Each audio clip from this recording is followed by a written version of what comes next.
Yo, what's good, world? It's your boy, Mr. Mike 307, coming at you live and direct with a video, man.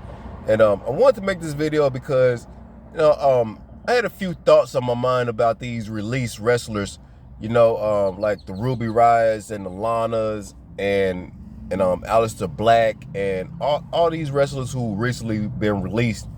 And and I'm hearing a lot of people thinking that this is finna be a power move for AEW, with all this treasure out here, that AEW is gonna snatch up all these wrestlers and everything and make their company great, and WWE is gonna like take a back seat, you know what I mean? Because they're cutting all these wrestlers. And I don't think that's necessarily true. If you look at the situation, and this is what's funny to me about all of this, um, I'm telling you straight up, a lot of these people who have all these popular podcasts and stuff like that, man, and who have all these big followings, they really don't know what they're talking about. They're just saying things, and some of that stuff just honestly doesn't make sense. Let's think about this for a hot minute. So there's all these released wrestlers out here, and that's great. It's a good thing for the competition. But if you think that WWE's finna go under because they released these wrestlers, then I don't know what you're smoking, man. I don't know what's going on in your brain, because if you're thinking about this from a business aspect, WWE is putting themselves in a real power position. They're releasing these wrestlers because, one, they're trying to make budget cuts. And something I think is funny, man, you hear people crying, oh, they're making a record profit, but they talking about budget cuts. Obviously, you people don't understand finance. You always have a budget. It doesn't matter how big your budget is, like, it doesn't matter if your budget is like $70 million. It's a budget. It's still a budget. It could be 70 million, it could be 7.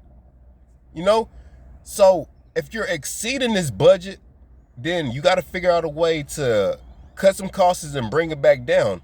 And with WWE doing that at the same time as making a record profit, making all this money, and then they're cutting these wrestlers that they're not using, so they're retaining more money, it's putting them in a position to just be able to do whatever they want to do. They're already in a position to do whatever they want to do, but now it's really going to be bad for the competition out there.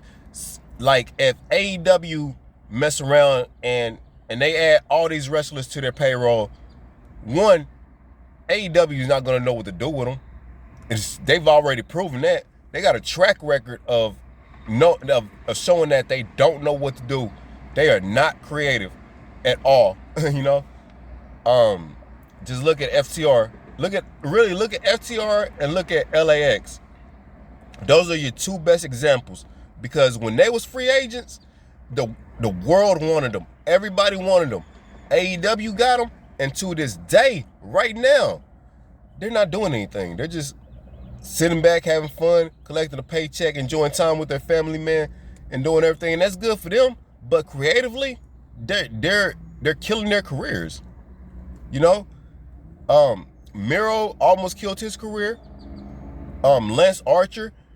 You look at the AEW doesn't know what to do creatively. That's one. Two, think about. I wonder how big AEW's spending budget really is.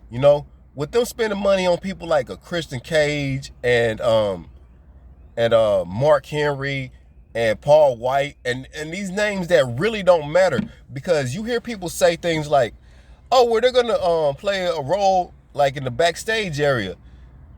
Obviously, these AEW people like Kenny Omega and the Young Bucks and people like that, they're not listening to these backstage talents, to these legends. They're really not listening to them. You know what I'm saying? So that tells me that they're just around. People like a Dean Malenko and a Arn Anderson, you know what I'm saying? These people ain't listening to these wrestlers. They just got them around because they grew up and because they grew up like watching them and everything. So they got them around like toys and pets. So with them spending money on people like that, how much money do you really think they got to spend on stars? Huh? How much money do you think they got to offer somebody like a Aleister Black compared to Impact? Because Impact got a hell of a budget. You know what I'm saying? People talking all this crap about their pay-per-view buy rates and stuff like that. People talking all this crap about them being on Access TV and all this stuff. But one thing you don't hear, you haven't heard lately, ever since like the Dixie Carter days, you haven't heard about Impact being in money trouble. You haven't heard that. You know, and that's the part of the game that a lot of people aren't thinking about. They're not thinking about the finance of this, you know, but time will tell all things. Time will tell all things, you know, and I think in time what's going to happen is AEW is going to be proven to be a goofy promotion unless they change something. But as long as Tony Khan is running the show, AEW is going to be goofy. WWE, what they're doing is they might be getting ready to sell, or they just might be putting themselves in a position to like just really take over this whole thing when AEW crumbles. You know what I'm saying? Because I have a feeling that that's what's going to happen. I have a feeling AEW is going to crumble. You know, because if you look at Tony Khan versus Vince McMahon, or Tony Khan and the Khan family versus the McMahon family, you know, in this world of wrestling, one, I don't really think Tony Khan understands business like that. You know, if you look at his other adventures outside of wrestling, like none of this stuff is really successful. Hell, AEW might look successful like on paper, but when you let's be honest though, when you watch that show, man, that show is goofy, bruh. Straight up. That's why only like 8,000 to like 1 million people are watching it. You know, that's their average. Their average is probably 9,000 a week. That's not good for a company that's been around for 2 years. It's not good. It's showing there's no growth. But you get all these people who get blinded. They put on these AEW shades. You watch them while they do their AEW podcasts and stuff like that. They got on AEW hats and everything, man. They sitting here promoting. And that tells me, I think they got a financial investment in that company. You know? But if you look at Tony Khan versus Vince McMahon, it looks like a boy versus a man. You know, Tony Khan just looks like a kid in a candy store. And he's not really thinking about, okay, I can't spend this and I can't spend that. He's just going to spend willy-nilly until he's in the red, is what I think is going to happen. Or until his dad say, all right, man, you're tripping. He's going to turn out to be the male version of Dixie Carter and this generation's version of Herb, I forget the dude's name, Herb Abrams. I always want to say Abraham, but y'all know who I'm talking about, the dude who ran UWF. He's going to turn into this generation's version of him. And he's the male Dixie Carter. Time will tell, though. Time will tell, man. But as far as all these people sitting here trying to pull on your heartstrings and make you feel bad for these people because they got released, man, yeah, you don't want to see people lose a job and everything, but you act like these people finna be out on the street. Look, they made a lot of money dealing with WWE. They made a lot of money. Now, what they did with that money, that's on them. If they was working for WWE and they know how Vince McMahon is, Vince McMahon changes quicker than a wind. You know what I'm saying? And they know that at any moment, he could cut you. You know?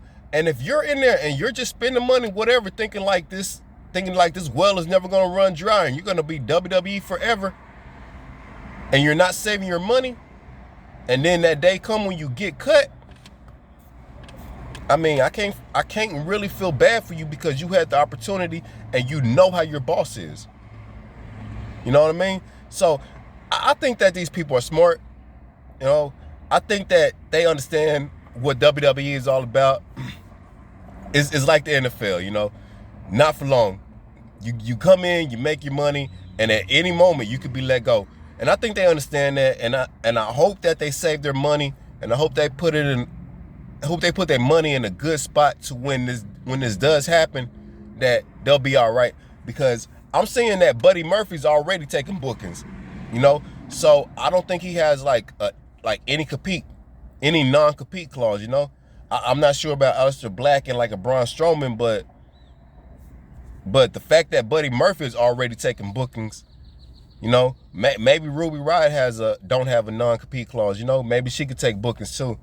But we'll see what happens. We'll see what happens and how all this plays out, man. But I'm gonna go ahead and sign out, man. It's your boy, Mr. Mike, coming at you live and direct with a video, man. If you came this far, leave a like on the video, you know, because obviously you liked it. Subscribe to the channel, man.